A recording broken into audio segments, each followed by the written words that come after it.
Diputada Bruera, tiene la palabra. Bueno, gracias, señor presidente de esta sesión conjunta. Le agradezco que me haya dado la palabra en esta oportunidad. Solo voy a ratificar que creo que había que haber hecho lugar a la moción que hizo el diputado Busato oportunamente, y solo quería aclararle en su momento que no eran contradictorias las dos mociones y que había que suspenderlo porque hay una causa judicial en trámite, y la verdad que avanzar en una decisión tan grave, estando discutido en la justicia, siendo que la Cámara Laboral acaba de anular no un fallo, anuló un decreto, porque inauditamente un juez decidió rechazar el amparo con un decreto. Un principio constitucional fundamental del Estado de Derecho es que las decisiones de todos los poderes públicos, de esta legislatura y del Poder Judicial, tienen que ser fundadas. Por un decreto, un juez decide rechazar un amparo, diciendo que esta es una cuestión política no judiciable. Primero, que no la funda, con lo cual desde ya es nulo el decreto, no cabe duda que es nulo, y además coincide con la doctrina de la arbitrariedad que la Corte viene manejando desde el caso Rey Rocha en el año 1909. Es inaudito que un juez haya resuelto algo por decreto, y esto constituye hasta un prevaricato, porque ha resuelto contra la Constitución Nacional. Por eso creo que, habiendo una situación tan grave, esta legislatura no puede incurrir en avanzar en un tema, habiendo pendiente una cuestión judicial a resolver tan profunda. En lo demás voy a avanzar. La verdad es que yo, en lo único que coincido en la exposición que ha hecho el diputado Galdiano, es que también estoy agobiada de dar este debate. La verdad que es un debate agobiante, y como he dicho en otras oportunidades, creo que la legislatura se debe dedicar a las cuestiones importantes que tiene para resolver y no resuelve, entre ellos la seguridad. Yo no soy ni abogada ni defensora de Saín, ni tengo un interés personal ni un interés en particular en la defensa de Saín.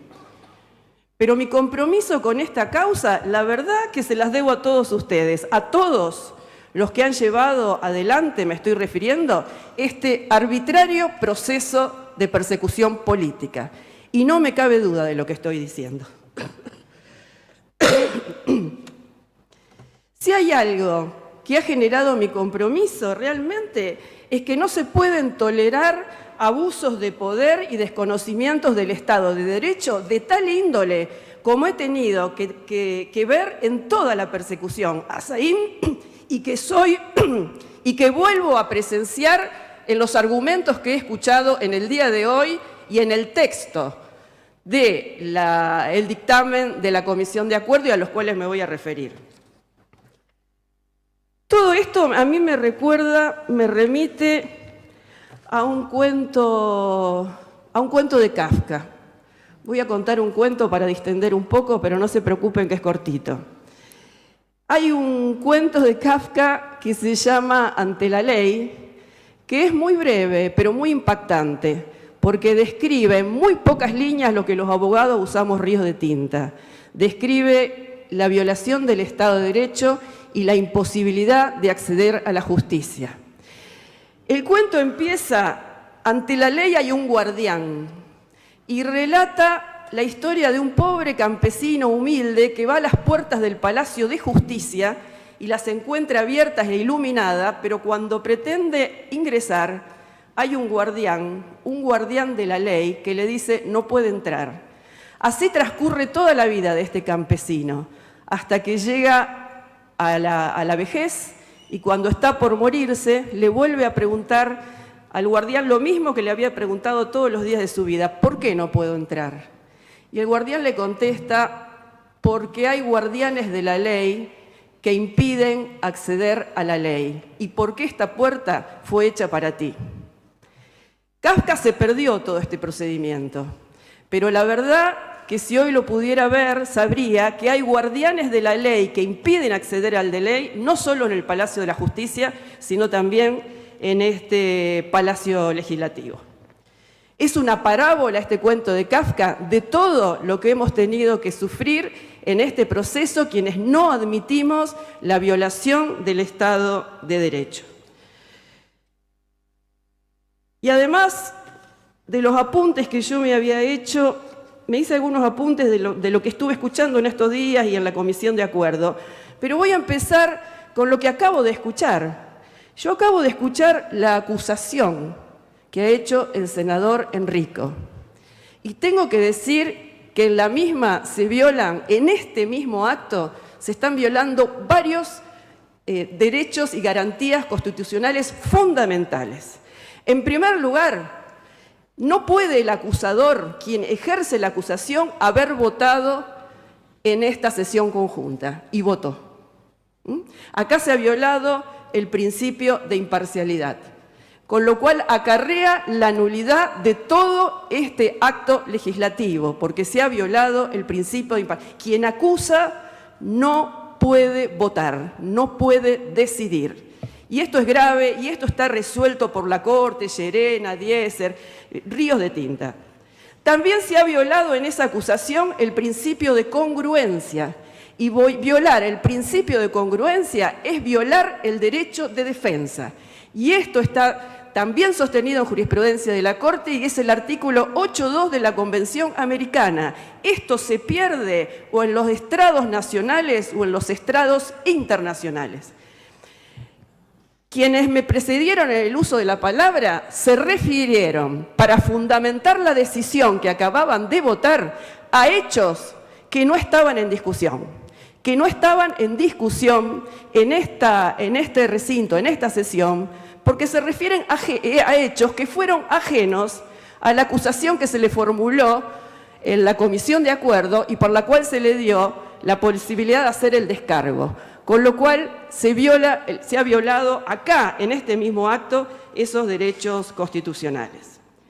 Y después la verdad que a mí me asombra muchísimo escuchar en boca de diputados y senadores que son funcionarios políticos, que tienen responsabilidad política, decir que esto es un proceso político.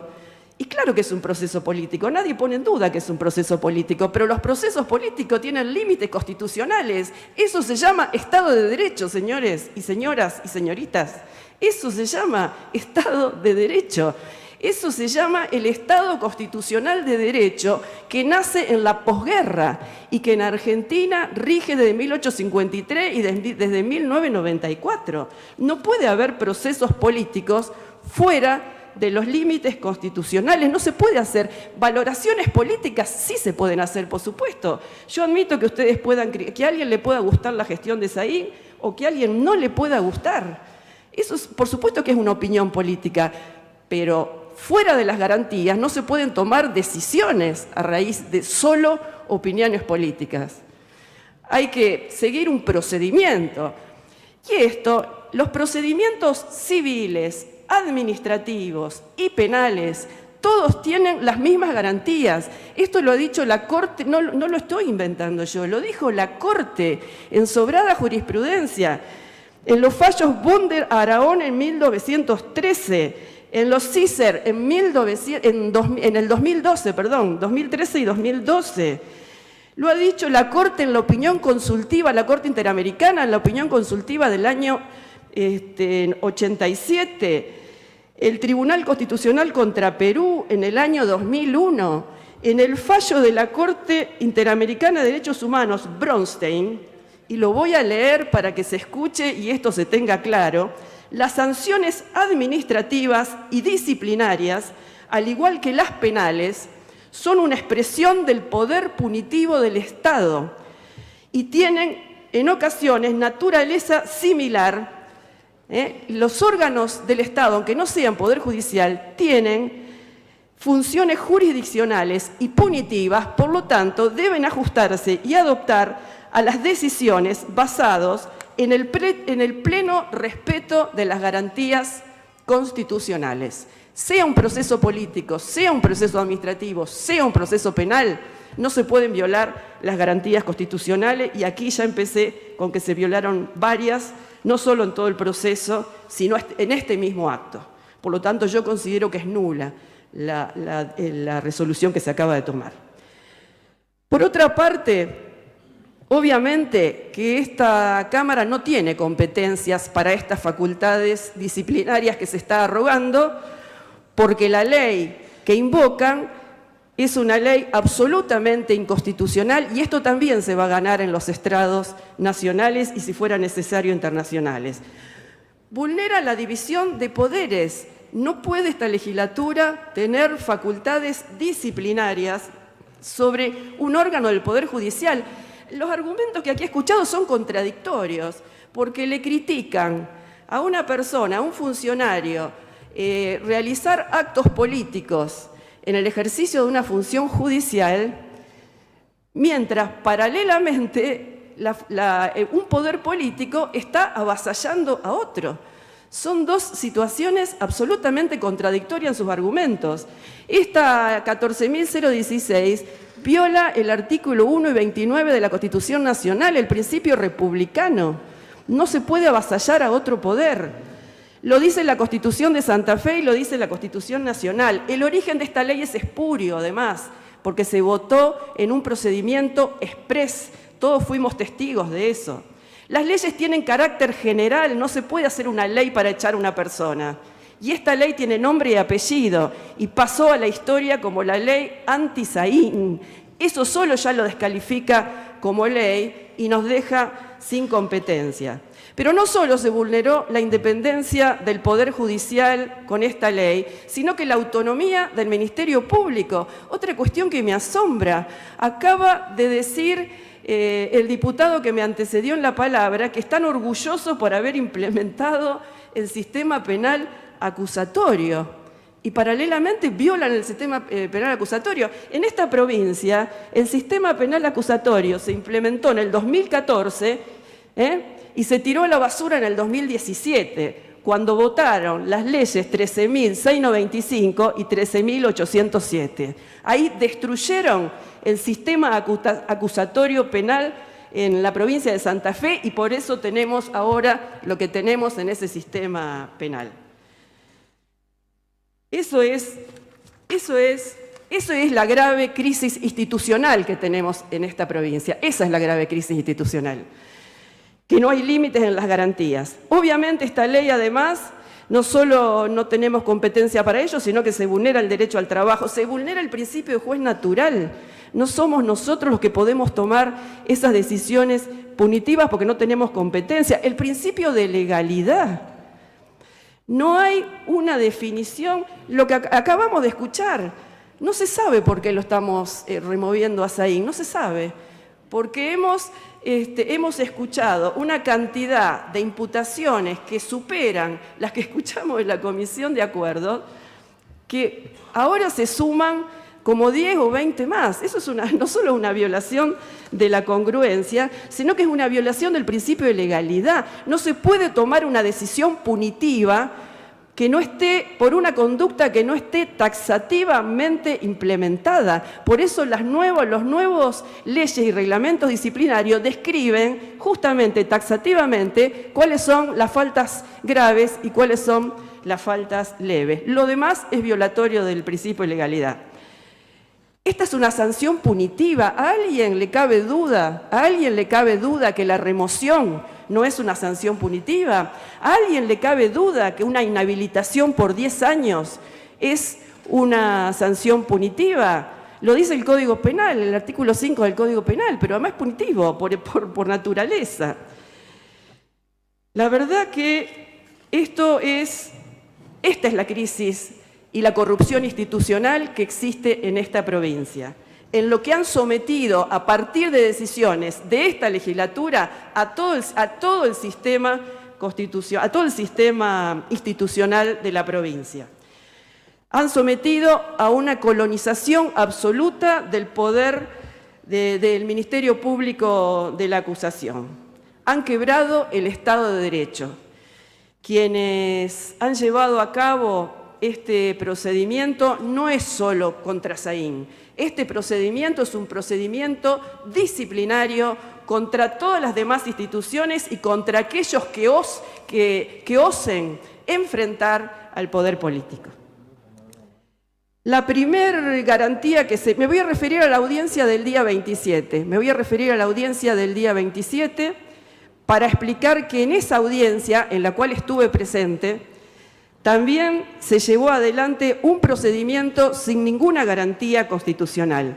Por empezar, la publicidad es la principal garantía de cualquier proceso.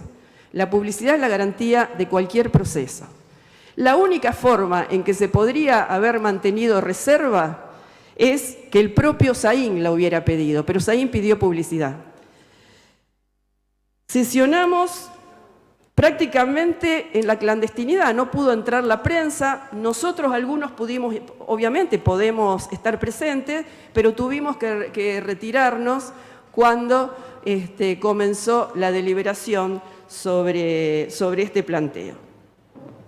La verdad que no puedo más que resumir y recitar todas las violaciones que se han llevado adelante. Pero no solo eso, tampoco se pudo ejercer en esa audiencia el derecho de defensa, no solo por la violación del principio de congruencia que acabo de mencionar, sino porque Saín en su discurso fue interrumpido por lo menos 2 veces y consta en la versión taquigráfica, fojas 9 y fojas 11. Todos sabemos que el discurso de quien alega en su defensa es intocable. Sin embargo, mientras mostraba una foto, le gritaron algo sobre un cuestionamiento sobre la foto, está Perotti ahí, algo así, interrumpieron el discurso. Cuando estaba relatando un hecho sobre la detención de alguien, le gritaron mentiroso, es mentira. El diputado que le gritó es mentira y que puso en crisis el acto de defensa, después votó en la Comisión de Acuerdos. Y hoy votó acá. ¿No? Esto es un proceso con garantías. Esto es una violación grosera del derecho de defensa y de la imparcialidad. Todo este procedimiento es nulo. Todo este procedimiento, la verdad, que creo que nos avergüenza a todos. Sin perjuicio de ello, también, no solamente tuvimos que escuchar en los alegatos de ese mismo, de algunos senadores y diputados, cuestiones insostenibles desde el punto de vista jurídico, sino que sabemos que un senador que está jugando el rol de acusador designado para este acto y a quien he cuestionado en su función, previamente había amenazado con un juicio político al juez que después sacó el decreto. Algún impacto recibió el juez para sacar un decreto in limine y sacarse la causa de encima.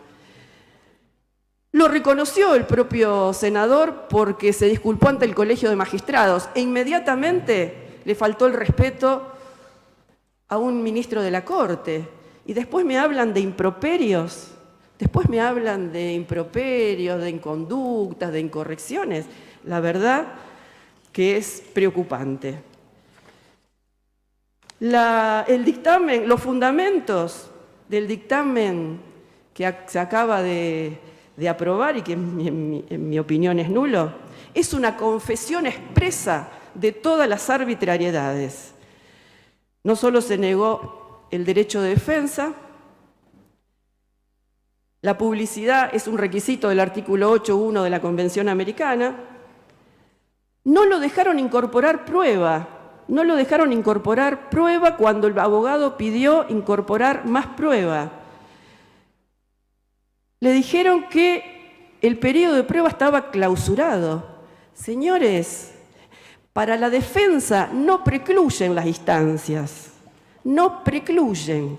La defensa no tiene límites, si tiene pruebas posteriores, las puede incorporar. Haberle negado la incorporación de nuevas pruebas en el acto de su defensa es otra grave violación del derecho de defensa.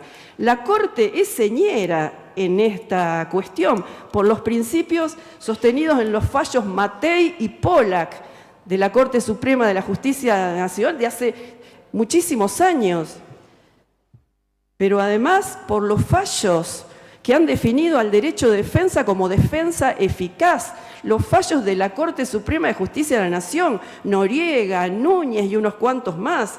No hay límite para ejercer la defensa dentro de la ley y dentro de la... Eso es un principio constitucional.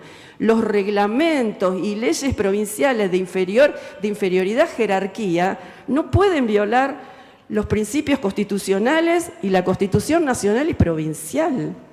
Eso, acá hay muchos abogados. Yo sé que aunque no me quieran dar la razón, me están dando la razón en su interior, porque esto es incontrovertible.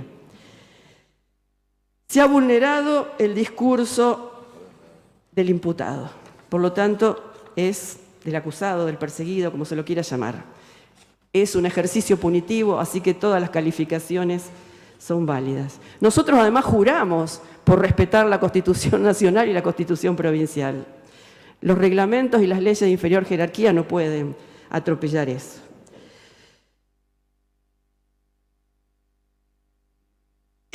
En el fundamento de la decisión se descalifica además el discurso de la defensa. Se dice, y también lo he escuchado acá en la acusación, se dice que no ofreció... Primero que la responsabilidad que se ejerza la defensa es del órgano que está acusando y del órgano que está juzgando. Así que si había algún defecto en la defensa, se debió corregir en el acto. No se hizo.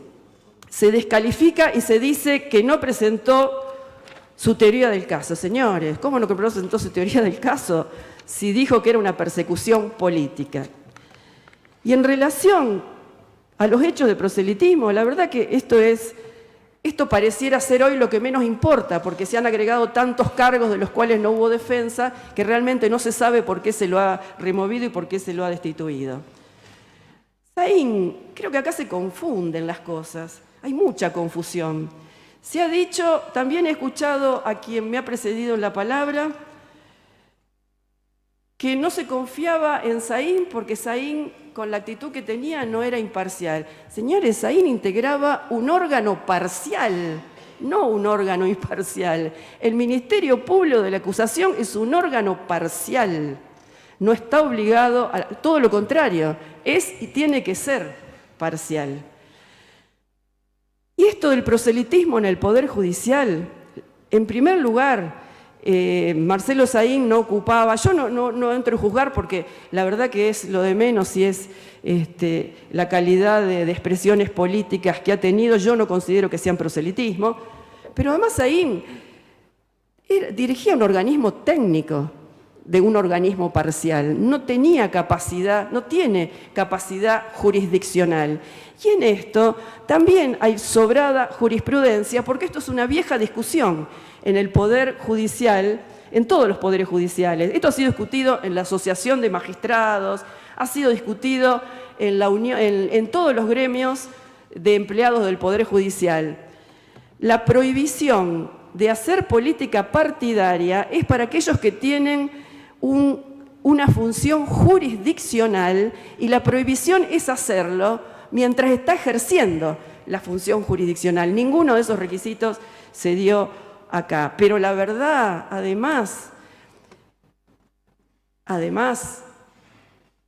decir que hacía política, que hacía proselitismo por las cuestiones por los tuits que se han mencionado, cuando en este país tenemos jueces que iban a jugar al pádel o al tenis con Macri y siguen siendo jueces de casación.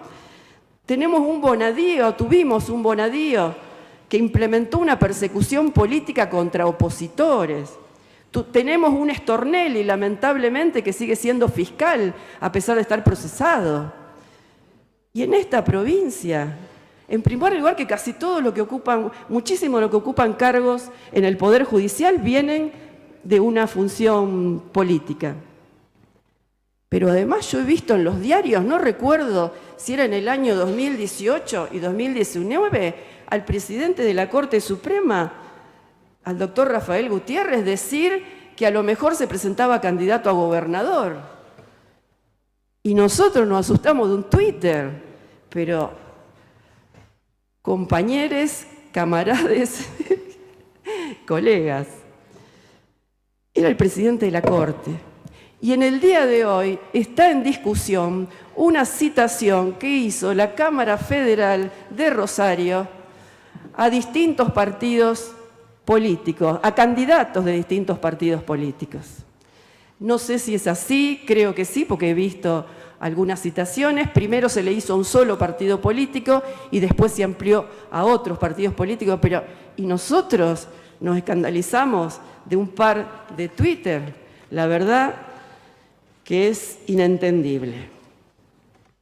No me cabe duda que es una persecución política. No quiero repetir todas las etapas de esa persecución política, porque ya lo he dicho muchas veces, lo dije en la comisión de acuerdo, y si quieren lo resumo ahora. Empezó cuando surge la causa de investigación del juego clandestino, y de ahí en más hubo varias instancias, comisión de fiscales, comisión de juicio político, hasta que llegamos a esta instancia. Esto realmente es un deterioro. Lo que estoy presenciando, lamentablemente, es un deterioro institucional enorme, enorme. Yo quisiera que estuviéramos abocados a resolver sobre cuestiones ambientales fundamentales, como es la ley de agrotóxicos. Quisiéramos que los diputados y senadores estuviéramos abocados a resolver y a discutir las leyes de seguridad que están guardadas. Si no nos gustan, discutamos otra, pero discutamos las leyes, cumplamos con nuestras obligaciones ante la sociedad,